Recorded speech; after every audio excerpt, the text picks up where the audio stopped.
रखने के बाद पहले बार बंगाल विधानसभा में भाजपा की 77 एमएलए चुनाव जीती और कांग्रेस और लेफ्ट पूरा साफ हो गया। बंगाल विधानसभा में इस बार 3 खास बात आया। एक तो नॉन एमएलए चीफ मिनिस्टर जिन्होंने चुनाव लड़ी और हारी, नॉन एमएलए चीफ मिनिस्टर जी। दूसरा CPM Congress 0, left and Congress Bengal assembly में 0 और डॉक्टर श्यामा प्रसाद मुखर्जी का विचारधारा से बनाया पार्टी भाजपा भारतीय जनता पार्टी का 77 विधायक। लेकिन शुभेंदु अधिकारी जी, आप 1500 किलोमीटर लड़ाई पॉलिटिकल लड़ाई है कोलकाता से दिल्ली, और भी किसी मिशन के साथ आए होंगे, कोई मकसद के साथ आए होंगे, कुछ बात करने आए होंगे, कुछ बताइए ना। दिल्ली क्यों आए हैं और बैक टू बैक बैठ के कर रहे हैं? अमित शाह, जेपी नड्डा, क्या बात हुई, क्या बात करनी है? अरे देखिए, ये हमारी सेंट्रल लीडरशिप मुझे नेता प्रतिपक्ष का जिम्मेदारी दिया। मैं नेता प्रतिपक्ष बनने का बाद नेता का आशीर्वाद लेना और आगे का कैसे काम करना है मार्गदर्शन लेना। और जो दूसरा मई का बाद जो हालत पैदा हुआ, बीजेपी का वोटर सपोर्टर खास करके सनातन धर्म को मानने वाला के ऊपर जो अत्याचार हो रहा है, उसका report, ground report central leadership का पास है। और भी लेटेस्ट जानकारी देने के लिए ही मैं दिल्ली आया, इसका अलावा मेरा कुछ एजेंडा नहीं है।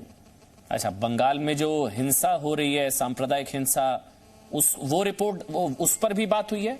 वो रिपोर्ट देने आए हैं?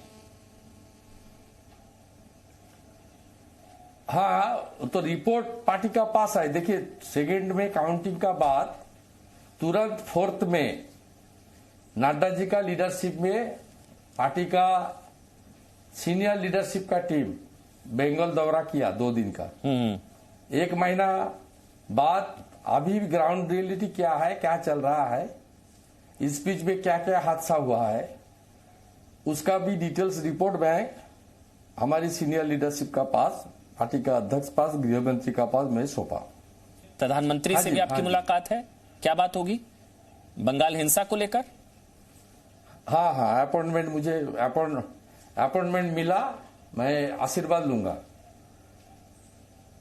बंगाल हिंसा को लेकर भी, बंगाल के माहौल को लेकर नहीं, जो टॉकिंग पॉइंट है, जो टॉकिंग पॉइंट है जी, मुलाकात का पहले सार्वजनिक करना, मीडिया के सामने बोलना ठीक नहीं होगा। मैं अनुशासित सिपाही हूं, मैं आशीर्वाद लेने के लिए मुलाकात करूंगा।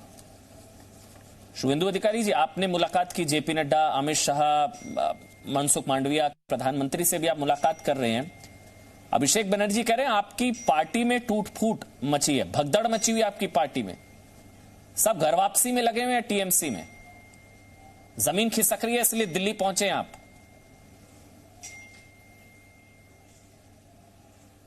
नहीं, जिसका नाम आप बताया ना, उसका कोई स्टेटमेंट का जवाब मैं नहीं दूंगा। ऐसा है क्या? रिपोर्ट वो भाई भतीजा बात, परिवार बात का पार्टी का जवाब मैं नहीं दूंगा।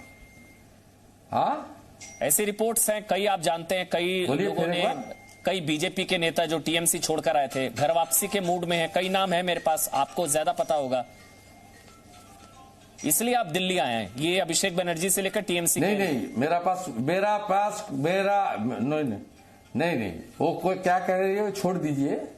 उसका जो स्टेटमेंट आया है वो प्राइवेट लिमिटेड कंपनी है, वो भाई भतीजा बात, परिवार बात समझता है, उसका कोई आइडियोलॉजी नहीं है।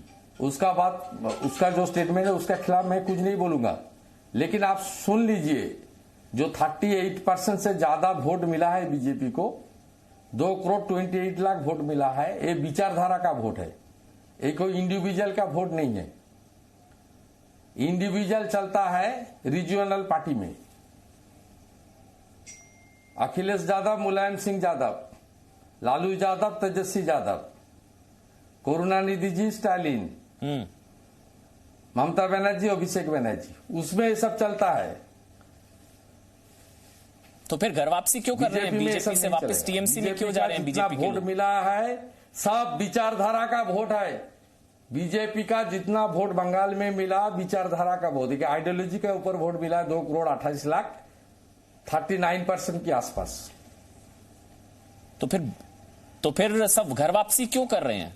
कई लोग आपका साथ छोड़ने की या बीजेपी का साथ छोड़ने की इच्छा जाहिर कर चुके हैं। कई नाम हैं, आप जानते हैं, दीपेंदु बिस्वास, सोनाली गुहा, प्रबीर घोषाल, आमोल आचार्य।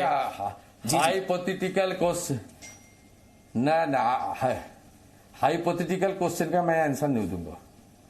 जो बीजेपी का कोई वर्कर, बीजेपी का कोई ऑर्गेनाइजर वो पार्टी से बाहर नहीं है, एक साथ एकजुट है। आपने शुभ्रांशु रॉय का फेसबुक पोस्ट पढ़ा, मुकुल रॉय के बेटे का?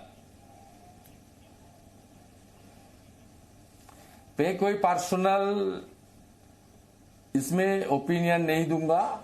मैं बार बार आपको बोल रहा हूं, बीजेपी का जो वोट मिला, जो समर्थन मिला, वो विचारधारा का वोट है जी, वो पार्टी का वोट है, कोई इंडिविजुअल का वोट नहीं है। एक सवाल, मुकुल रॉय को लेकर भी कुछ खबरें हैं, नाराज चल रहे हैं क्या, या मना लिया गया, ऐसा कुछ है क्या? अगर आप कंफर्म कर दें। उनको टीएमसी अपने पाले में लाने की कोशिश कर रही है। कंफर्म करूं, आप डायरेक्ट मुकुल जी के साथ डायरेक्ट बात कर लीजिए। मुकुल जी पार्टी का दिग्गज लीडर है, ऑल इंडिया वाइस प्रेसिडेंट है। उसको कोविड हुआ था, अभी भी वीक है, उसका साथ आप डायरेक्ट बात कर लीजिए। तो उनकी टीएमसी में जाने की ऐसी कोई चांस, कोई खबर नहीं है? गलत है ये सारी खबरें? मेरा पास कोई जानकारी नहीं है। मैं सवाल पूछ रहा हूं कि 2024 में मोदी बना ममता, क्योंकि ऑपोजिशन के मतलब मोदी और अमित शाह और पूरी सेंट्रल टीम्स के बावजूद ममता बनर्जी का रथ आप नहीं रोक पाए, उन्होंने जीत की हैट्रिक लगा दी। तो 2024 में मोदी बना ममता, वो एक चेहरा आपको नजर आती है? मोदी बना ममता 2024? नहीं, ये मैच नहीं करता। 2019 में 19 जनवरी ममता बनर्जी ने टीएमसी की ओर से पूरा देश का सब पार्टी को ब्रिगेड में लेकर मीटिंग किया था और यूनाइटेड इंडिया का नारा दिया था। नतीजा आप देखा, उस वक्त टीएमसी का एमपी 34 से घट के 22 हो गया और 303 सीटों का साथ बीजेपी का शानदार प्रदर्शन हुआ।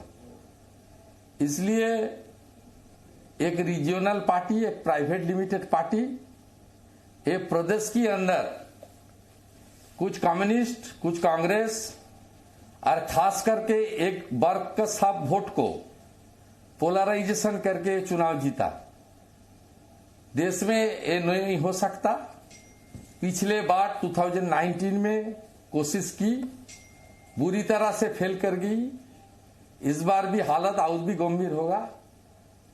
मोदी जी का नेतृत्व में भाजपा और बड़ा शक्ति का रूप में उभर कर आएगा। सुवेंदुदा, कमी कहां रह गई? आपने तो हरा दिया नंदीग्राम में ममता बनर्जी को, आपने जो कहा वो करके दिखाया, कमी कहां रह गई? कुछ कमियां नहीं है। बीजेपी का प्रदर्शन अच्छा रहा। 2016 में 3 सीट था, अभी 77 सीट जीता। उस बार 28 लाख वोट मिला था, इस बार 2,28,00,000 वोट मिला। उस बार बीजेपी का 10% वोट मिला था, इस बार बीजेपी को 39 के आसपास वोट मिला। बीजेपी का प्रदर्शन अच्छा मिला, लेकिन जो मैजिक फिगर है 148 हम लोग क्रॉस नहीं करा। लेकिन बीजेपी का प्रदर्शन सबसे अच्छा रहा, पिछले बार से भी अच्छा रहा और कांग्रेस सीपीएम पूरा साफ हो गया। प्रधानमंत्री से मिलेंगे क्या? बंगाल की हिंसा को लेकर भी कुछ उनको बताया जाएगा? क्योंकि बीजेपी के कार्यकर्ताओं की हत्याएं और राजनीतिक हिंसा थम नहीं रही है। आपका देखिए, मैं प्रधानमंत्री जी का साथ पास जाऊंगा, आशीर्वाद लूंगा। क्या बात होगा, क्या बात नहीं होगा, प्रधानमंत्री देश का प्रधानमंत्री भी है, हमारी नेता भी है जी। प्रधानमंत्री जी का चेयरमैनशिप में जो केंद्रीय इलेक्शन कमेटी है, उन्होंने मुझे नंदीग्राम में टिकट दिया। मैं नंदीग्राम में चुनाव जीता।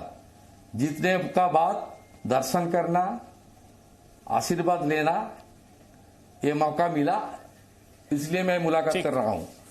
उसका मुलाकात करने का एजेंडा मैं मीडिया में नहीं बताऊंगा, सॉरी। अच्छा रहिए, नमस्कार। नमस्कार, बहुत बहुत शुक्रिया सुवेंदु दा, बहुत बहुत शुक्रिया सुवेंदु अधिकारी।